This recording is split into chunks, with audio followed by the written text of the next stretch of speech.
Border control is one of the buzzwords of our modern political vocabulary.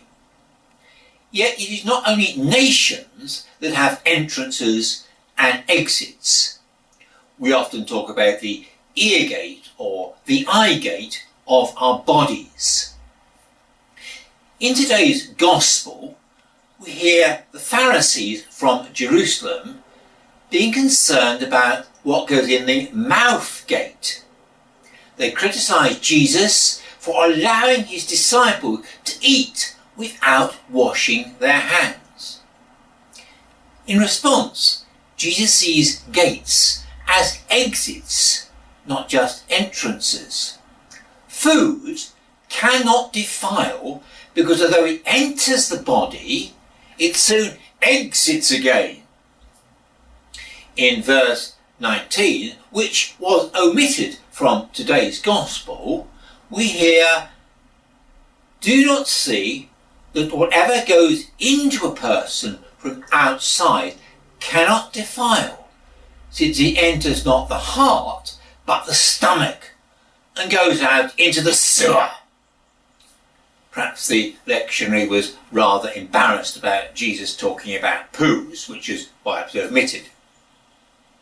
But to continue our story, let's go back 400 or 500 years to Jerusalem. There we meet Malchijah. Malchijah is one of the Jews who had returned to Jerusalem after its inhabitants had been exiled for 70 years in Babylon. The city they returned to is in a derelict state. Its walls are ruined, its gates are broken.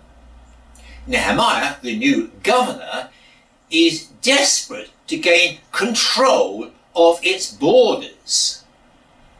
To speed up the massive task of rebuilding, he splits the responsibility between the city's leading families. You can read the story in Nehemiah chapter 3. But in my imagination, I see the governor allocating the repair of each of the 10 city gates. First, there is the sheep gate. Malchijah jumps up. "Me, my family, we'll rebuild it." Says the governor. "It's the entrance through which the sacrificial lambs are brought into the temple. I'll give that task to the high priest." Tick. Next, the muster gate. "Me," says Malchijah again. "Let me repair it, let me repair it." Says the governor. "It's the entrance, the grand entrance into the parade ground. I think we'll give that to the Goldsmiths Guild." And so on. There's the East Gate, the Horse Gate, the Water Gate. Each in turn is allocated to a leading family to repair. So what does Malchijah end up with? Malchijah, son of Rechab, repaired the Dung Gate. Oh dear, the Dung Gate. Poor old Malchijah. This gate was more of an exit than an entrance. There were no proper drains in Jerusalem, so buckets of human waste had to be taken out through the Dung Gate to be dumped into the valley of Hinnom below. This valley, called Gehenna in Aramaic, was the municipal tip. All Jerusalem's rubbish was dumped here. This is what Jesus is pointing out to the Pharisees. He distinguishes between what comes out of the stomach and what flows out of the heart. He continues, "It is from within, from the human heart, that evil intentions come. All these evil things come from within, and they defile a person." The letter to James says something very similar. It's not what comes in the ear gate, but what flows out in our actions that matter. Be doers of the word and not mere hearers.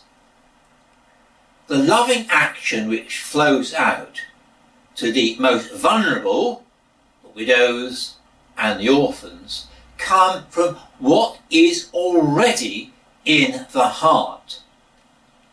Welcome with meekness the implanted word. There is a brand of Christianity which lays great emphasis on letting Jesus into your heart.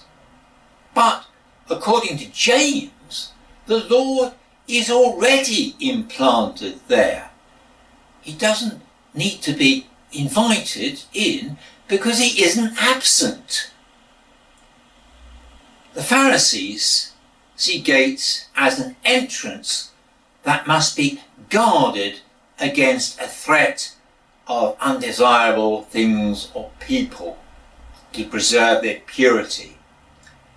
In contrast, Jesus sees gates as exits. From them flows out what is already inside us, which shows what is pure.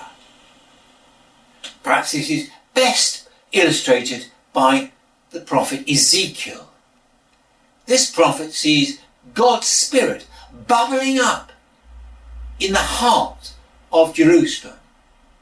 And then, like water, it flows first a small, pure stream through the streets of the city, before coming to the city gates, where it flows out into the countryside and becomes a mighty river which refreshes and enriches the whole land.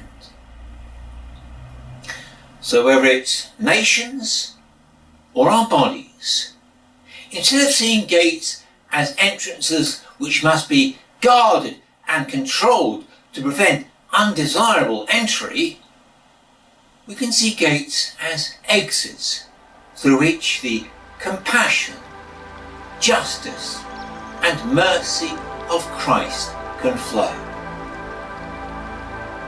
The angel brought me to the out-east gate, and the water was flowing out. Amen.